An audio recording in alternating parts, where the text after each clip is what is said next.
Hi, welcome back. This is Anime Kutsia from Accelerated Excellence and True Awakenings NLP Coaching and Training Center. Today I want to talk to you about something called a comfort zone. And how does this so-called comfort zone affect your goals? And is it friend or is it foe? Is it assisting you or is it blocking you? Is it harming you? Is it stopping you? What is the intention of this comfort zone and how does it affect us in terms of achieving?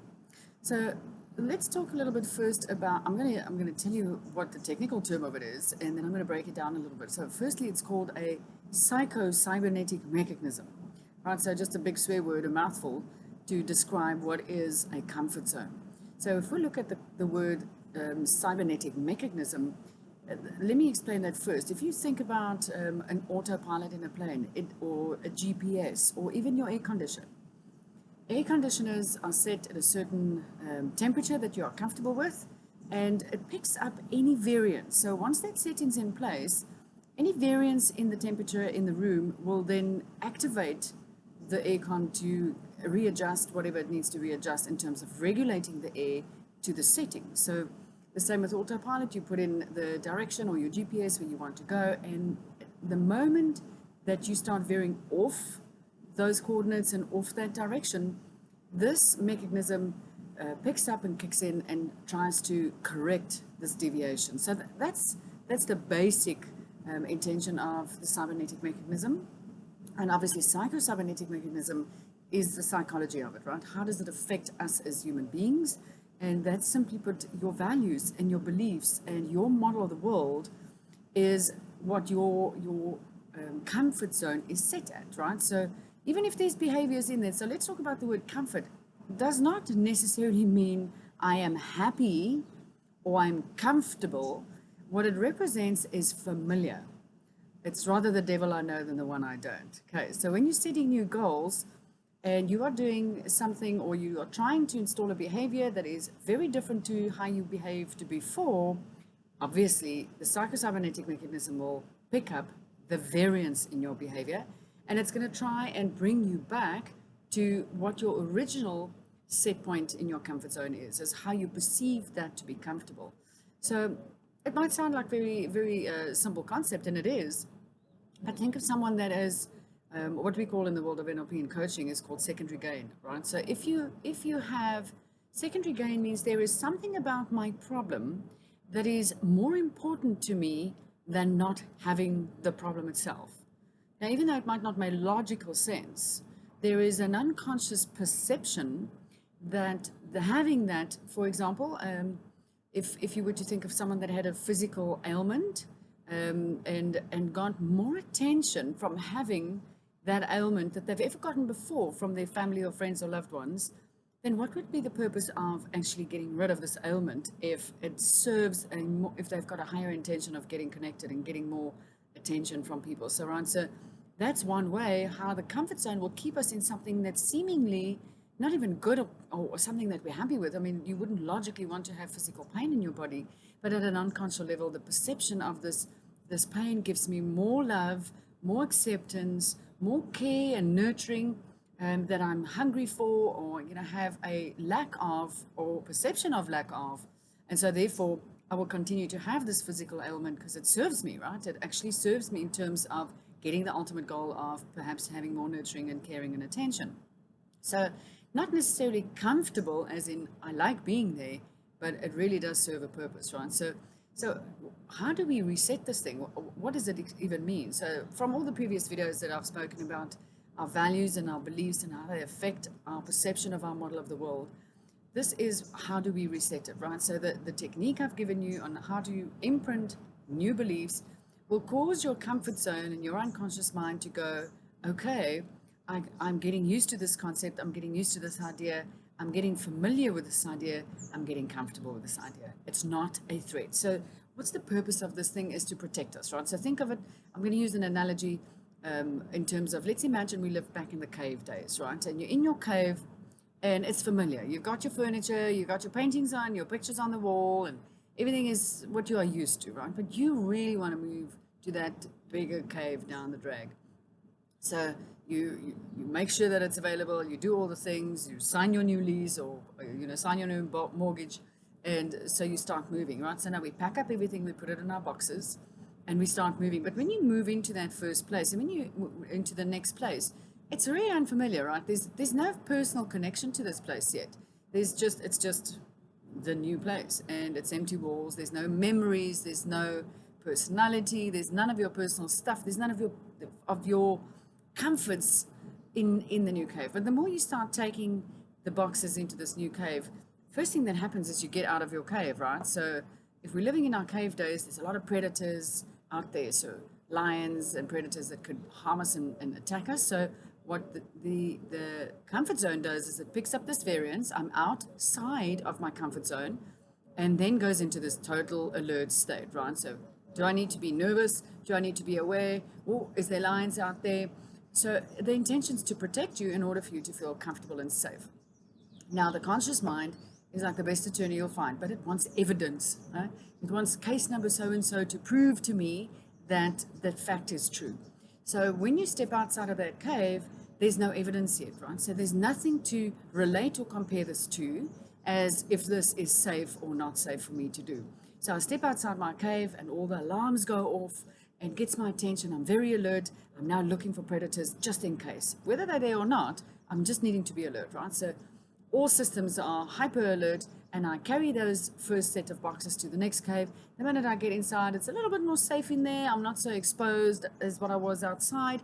So I'm going, okay, it's not yet my stuff, but it's feeling a little bit more comfortable and a little bit more safe, right? Now, let's say you have to do that trip 20 times, 20 different boxes you've got to carry there to that new cave. If we had boxes back in the cave days, let's just pretend that we did. By the time you start getting halfway through and you get into the new cave, you start imagining in your mind, should I put the couch there? Would the photos look good on that side of the wall? Where would I put the chairs and the table? So we start in our mind picturing where we would want to put the stuff. And the more we do that, the beautiful thing about the mind is it doesn't know the difference between the imagined and real. So it starts going, because I'm now putting some of my familiar concepts and furniture pieces into the place, it's starting to feel a little bit more like home. Well, as you unpack all of your boxes, if you've moved ever in your life before, you start feeling a little bit more comfortable. That's part of your comfort zone that's going with you, right? So by the time you've got halfway through, let's say you've done 10 trips there, there's 10 trips of evidence that every time you get out the cave, the alarms are not going off as loud as what they were before. Because there's enough evidence to say, well, you didn't get mauled by a lion in the first 10 trips, so perhaps it's not as unsafe as what you thought it was. And so with that consistency, as we spoke about the importance of that before, and that repetition, that then causes us to, once we get that final box into the new cave, do you even think about the old cave? Do you even remember what it felt like? It's like fond, distant memories of it, but you are so excited about this new space, and all of your creature comforts are in there, and you're starting to unpack, and you're starting to make it home, you're starting to settle into that space. And your mind goes, okay, I like this. I can be comfortable here too. Because the repetition made it more familiar, there's more reference point to go to and say, hey, it is not an unsafe place, but another safe place. It's just not the same safe place. So 1st of January, everybody decides to get into a shape other than round, and they sign up at gym, and it's rah, rah, rah, here we go, all motivational. And week 3, where are you? These old comfort beliefs that we've been carrying around for a long time has not been addressed. We're trying to address it with behavior. So the comfort zone picks up the deviation and then starts justifying so fast. Okay, so remember the unconscious mind's process is 160,000 kilometers per second. So you're not even consciously aware of how you are justifying to yourself that you've worked really hard and it's okay for you to take a break. Just take a rest now. You can rest a little. Or if you're in sales and you wanted to double your income, then double the efforts, right? Might have to take double the amount of phone calls, see double the amount of clients, if all works on the same closing ratio. So halfway through the month, now I've achieved what I normally achieve in a month. Now I know I'm safe, right? Now I know I can pay my bills. So what happens? The mind starts saying, okay, well, you've worked really hard. take a break. What's one day going to be? So we start justifying to ourselves why taking a break is okay. And that's really just your unconscious comfort zone trying to pull you back to its original setting. Okay. So to reset this comfort zone, if you do not reset this comfort zone, here's the importance of this. If you don't reset it, nothing is going to change. Okay. Your dreams and your wishes and your hopes and your goals, if you don't take action consistently to reset that comfort zone, it will pull you back to your previous setting. How many times have people joined weight loss concepts, and not only do they put the weight back on, they even put more on than what they had before? And there's a million reasons why. But the pull back is because they're changing their physical behavior, and they've done nothing about the consistency of the beliefs in their comfort zone that will pull them back to where they felt familiarity and comfortable and safe, right? So I'm going to talk about how to reset it. And how do we learn anything? How are they even installed? Well, it goes through 4 learning stages, right? So everything you know now, you've gone through these 4 steps, right? So, and it might be very familiar. You might have heard this before. It's not unfamiliar information, but it's the effect of it that's so important. So everything you know now, at some point, you did not know, right? At some point, I had no information. And now you're comfortable with it. I mean, like learning how to walk, you don't have to think about consciously putting one foot in front of the other. It's just there. But when you learned it, how long does it take a child to learn how to walk? How much concentration does it go into the consistency of practicing in order for them to pick up every little bit that's involved in terms of being able to walk comfortably, right? So when we think about these goals of what we want to achieve, then look at your consistent behavior and what it is that you need to change in that, right? So 4 stages, right? First, I don't know what I don't know. This is called unconscious incompetence.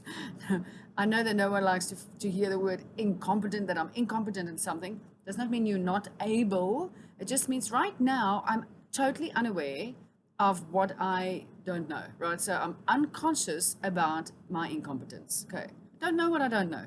But then you get people that want to fight for what they think they know, but they have no idea what they don't know. They get a 50-bit slice out of 11 million, but that's the right slice, right? And I know what I know. So let's get curious about what it is that we don't know. If I want to achieve a different life, do some research. What are other people doing out there that's working for them? And maybe that's a strategy I can use. So become aware of what it is you don't know, because that'll take you to the second step. Now I know, right? I've touched on a certain amount of topics in these videos. And before you ever met me, if you've never heard of NLP or any of these topics, you were unconscious, right? You had no idea, you didn't even know this stuff until you started listening to some of the videos, and you go, okay, all right, it makes sense. I've done that before, and I've experienced before, and I've seen that with someone else's behavior. So now I become consciously aware of what I didn't know before. So stage 2 is conscious incompetence. I'm conscious now. I'm aware now of what I didn't know before. That doesn't mean that it's changed anything yet. I'm just aware of it. And awareness, sometimes the conscious awareness is enough to shift something. But remember now, your conscious mind is 1 to 5% of your actual creation, right? So of your actual mind power. So if it is a easy thing to change, that might be enough. The conscious awareness might be enough for you to go, oh my gosh, I didn't even know I was doing that, right? A clicking of a pen that irritates someone, but you didn't know until they told you. And you go, oh, that's something easy, so I can stop it immediately. There's no real massive. But if it's an unconscious habit, you'll find yourself doing it again. And whoever's in the room will go, really now? I just told you that noise is irritating. And they go, oh, sorry, I'm doing it again. That's the old comfort zone. It's just installed there. It's just a habit, right? So don't overthink it in terms of judging it and shouldn't be there and I should know better and all those type of things. It doesn't matter where you get it from and how it got in there. It's about, does it serve you? If it doesn't, let's rewire it. Okay. Third stage is consciously becoming competent. This is where I'm making the conscious effort, but I have to concentrate. So think of learning how to drive a car. I remember walking past our beach buggy, looking at it, thinking, I'm going to drive that thing one day. But I had no idea what was involved until my stepbrother sat me down and said, come, we're learning this. And I remember looking, 3 pedals, 2 feet. As a blonde, I was already confused at that one. Like, there's a problem. I'm missing something here. And then there's mirrors and blind spots and can't cross your arms and gears and a clutch and a petrol that needs to work a certain way and what foot to put on what pedal and all of a sudden I'm becoming aware of how much is involved in learning how to drive a car. Where before I just looked at it, knew I was going to do it one day because everyone else seems to be doing it. So yeah, I just need to learn how to do it. Now I'm aware, right? So conscious competence becomes where you're practicing. This is where you're consciously concentrating to, pardon me, to get the clutch and the petrol moving smoother, to not drive over pavements or people's feet or that type of thing. But it takes concentration. I have to actually physically concentrate in order for me to do it right, in terms of how I'm being taught, right, relatively said. So, and then you go for lessons and then you go for your test and they measure, and all of that is still conscious competence, right? And then someday you get in the car and you're driving to the shop or to the family, or you're getting into a conversation with whoever's in the car with you. And when you get to your destination, you have no recollection of how you actually got there. Which road did you take? Which route? Did you travel the way that you normally travel it? Or did you, unconscious, right? So how many times did you change gears and indicate and turn and look in your blind spots? And are you even remotely aware of whether you looked in your blind spot or not? And that's the fourth stage, when I am unconsciously competent. I do not have to concentrate as much anymore. And in fact, I might not have to concentrate at all. And because it is installed that way, it then goes into the unconscious mind as a little tape that just keeps looping, and the unconscious mind just plays the tape, right? So this comfort zone is then receiving that new unconsciously competent task and then just runs it. So that's why it's so important for us to address what's in there in the unconscious first, through becoming aware of those beliefs and values and our model of the world and whether it works for us or not. And so address them and just look at them objectively and say, do I like you? Do you make sense? Do I agree with you? Actually, I might have agreed with you when I accepted you as my truth, but do I still agree with you?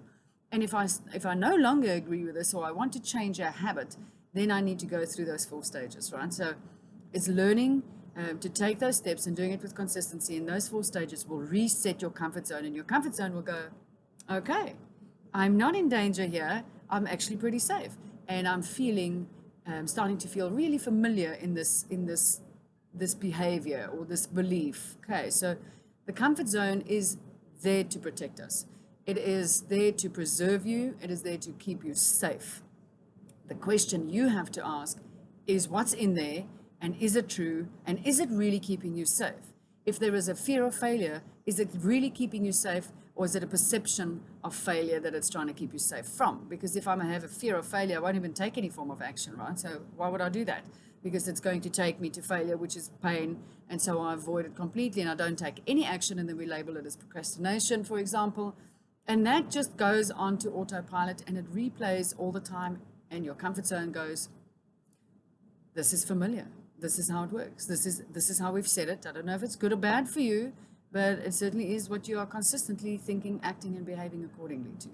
So resetting your comfort zone is where the magic's going to lie, and it takes that repetition to go through those 4 stages of learning. When you get to stage 3, that's your conscious effort. It's like doing a 100-meter sprint.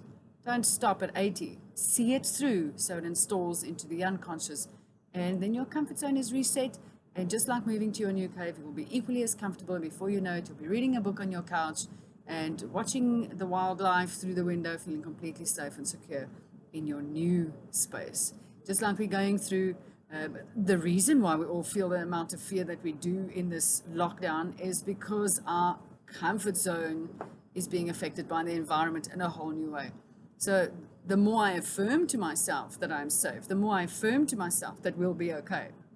We've survived plenty, and we are still here. So the more I affirm to myself that, the more I will build the belief and reset my comfort zone and get into habits that will then give me the action that will help me adjust to the new normal that awaits us on the other side of this pandemic, right? So have a look at that comfort zone and what affects you in there. Pay attention as best you can. As you know, the thoughts are very fast, so just pay attention as best you can, become aware of them, and consciously do the effort and take the action to imprint new beliefs and new behaviors, and your comfort zone will totally reset, and your new goal will become an easy goal to achieve.